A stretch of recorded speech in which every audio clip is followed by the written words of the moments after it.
Today, I want to get into a couple of things. First thing is the new moon, which is coming in on actually next week, Thursday night, December the 10th. December the 10th at evening into Friday, until Friday sundown. So that's this coming Thursday night. Let me just double check.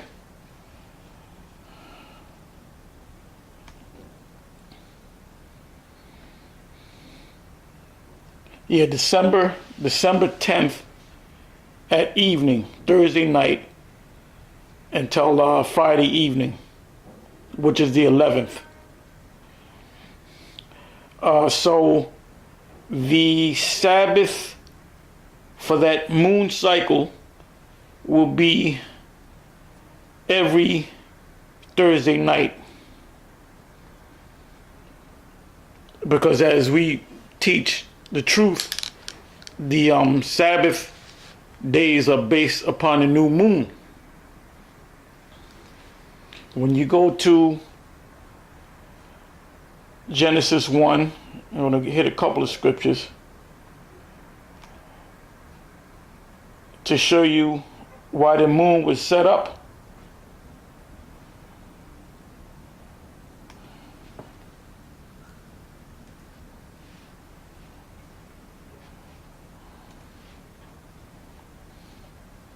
Okay, this is the book of Genesis, the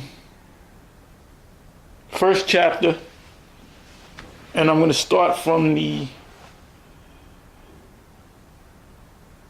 14th verse, and it says this. It says, and the powers, the word there for God, if I read it verbatim, is, and God said, let there be lights in the firmament of the heaven to divide the day from the night, and let them be for signs and for seasons and for days and for years. Read again. The word God here should be Elohim. And Elohim said, or why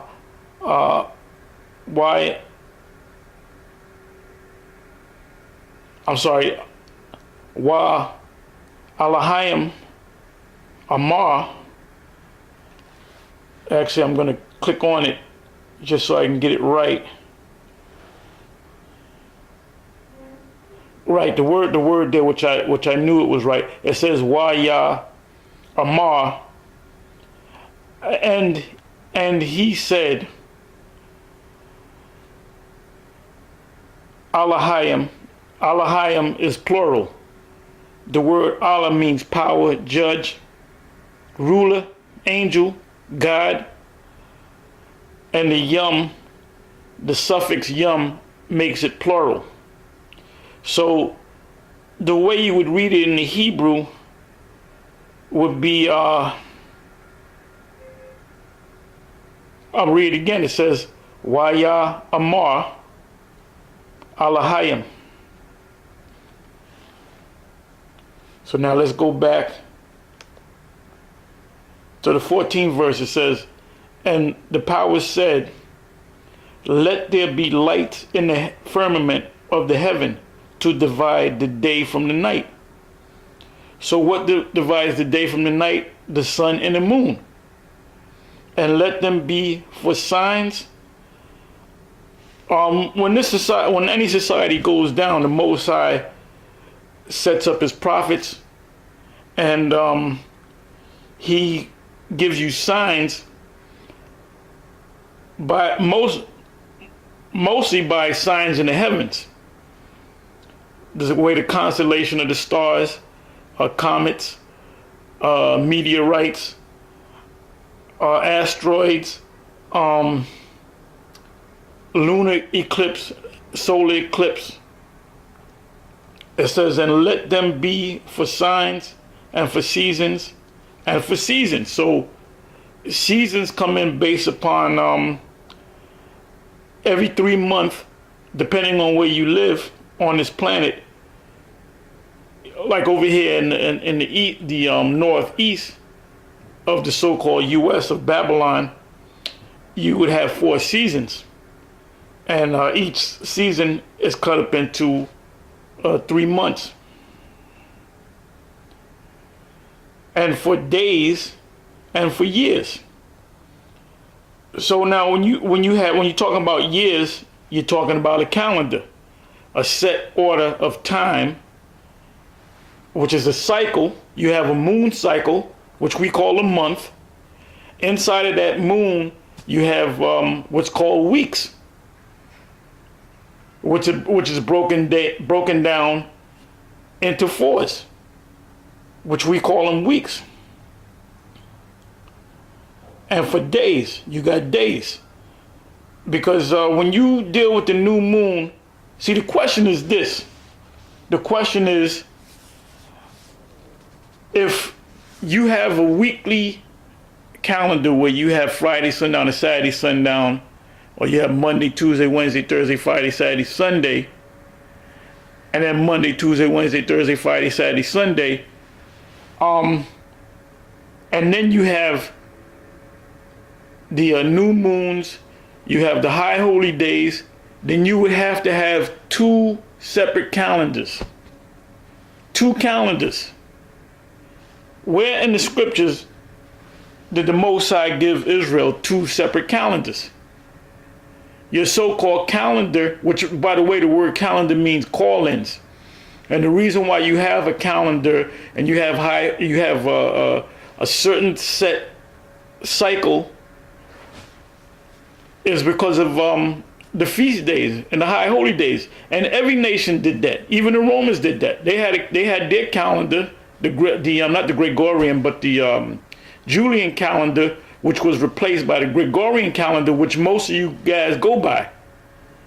Well, we don't go by that, because the Gregorian calendar, you have some months is 31 days, some months is 30 days, and then you have the leap year, which comes about every 4 years, and what that works out to 28 days, and then 29 days. So you have within that year, whether it be a leap year or not, you have a 31-day calendar, 30-day calendar, 29-day calendar, 28-day calendar, which knocks the whole cycle completely out of whack. So therefore, you go by the Gregorian calendar, but then you go back to the new moons and so forth. You go back to the so-called Hebrew calendar, which we don't have an official Hebrew calendar. We just give you the way the months are set up, the way the new moons are set up. Like, for example, let me go to this here.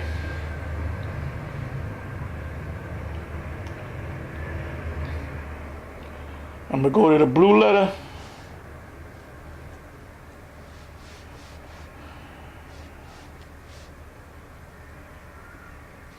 And then I'm going to go to new moon.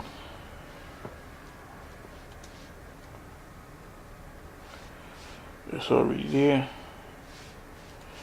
I'm going to go to new moon.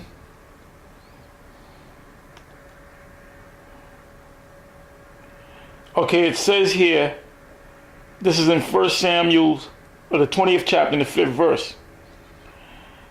And it says, and David, which became King David, and David said unto Jonathan, which was Jonathan was a close friend to David, which was the son of Saul, which Saul was looking to kill David. So the Most High put the spirit on Jonathan to love him like a brotherly love, a deep brotherly love, and it wasn't no homosexual, it wasn't no homo situation going on, as these devil scholars say. The reason why that happened was the Most High put the spirit on Jonathan to befriend David, in order to help David from being put to death by King Saul. All right. It says, and David said unto Jonathan, behold, tomorrow is the new moon. And we read in Genesis 1:14 about the setup of the new moon, all right? Now you have people that say, well, the new moon was set up on the 4th day, so really the fourth day is a new. Look, man, them guys don't know the scriptures. You need to shut the hell up. It says, and David said, because the calendar was set up and established when they got, the calendar was set up and established when Israel left Egypt and it was in the wilderness. That's when the calendar was set up, man. Because it tells you that in, let me go to that as well.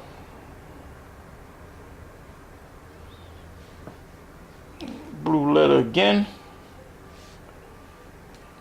So you got a lot of Israelite groups out there winging it, man. There's only one group that's teaching the truth the right way. That's the apostles of Great Millstone and the men in Great Millstone.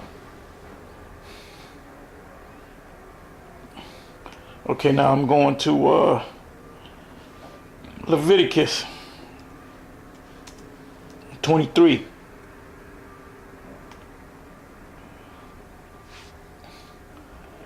Now,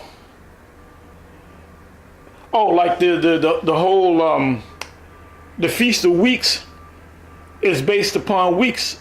You can't say, well, it doesn't fall on the new moon. When you follow the feast, some high holy days fall in line with the Sabbaths and others don't. Like the Passover. The Passover falls in line with the actual Sabbath. The Day of Atonement does not fall in line with a Sabbath. But the Day of Atonement is its own Sabbath. It's its own holy day. It says Leviticus 23:1. And Yahweh spake, and by the way, the Most High's name is Yahweh, and his son's name is Yahweh Shai. Now you might say, no, his name is Yahshua and Yahweh. Well, you know what? We'll find out in time, because when you go into the ancient Hebrew, unless someone, you build a time machine, you go back, let's say 2,000 plus years back in time, and you get an Israelite, you put him in the time machine, you bring him back here, all he's going to know is Hebrew. Let's say someone from Israelite from David's kingdom. All he's going to know is Hebrew. So therefore you have to sit down and teach him English, and that could take 6 months to a year, more or less. And then we can ask him, how did y'all call on the Most High's name? And he would either say Yahweh or Yahweh or whatever. So when we say the Most High's name is Yahweh, we're doing it for them on the most part based upon faith. And the man that the Most High used was Ariah, I believe Abba Bibbins, and during that time period when they put together the name of the Most High. So, you know, when the kingdom comes, it's gonna be established what the name of the Most High is. But why would the Most High set up men of the Lord, which we believe we're the men of the Lord, the prophets? Why would he set us up, tell us to give us several scriptures on calling on his name, but then not give us the name? So there's one group that has a name, and there's others that don't have the name. Okay? It says, and Yahweh spake unto Moses, saying, speak unto the children of Israel, and say unto them concerning the feasts. Oh, that's why you need a calendar for feasts and high holy days of Yahweh, which ye shall proclaim to be holy convocations. Even these are my feasts. It says 6 days. Now this is the beginning, the establishment of the calendar. All right. It says 6 days shall work be done, but the 7th day is the Sabbath of rest, and holy convocation. Ye shall do no work therein. It is the Sabbath of Yahweh in all your dwellings. So now if you're saying 6 days, what is the starting point? Did Israel have a wall, like we all have a wall count?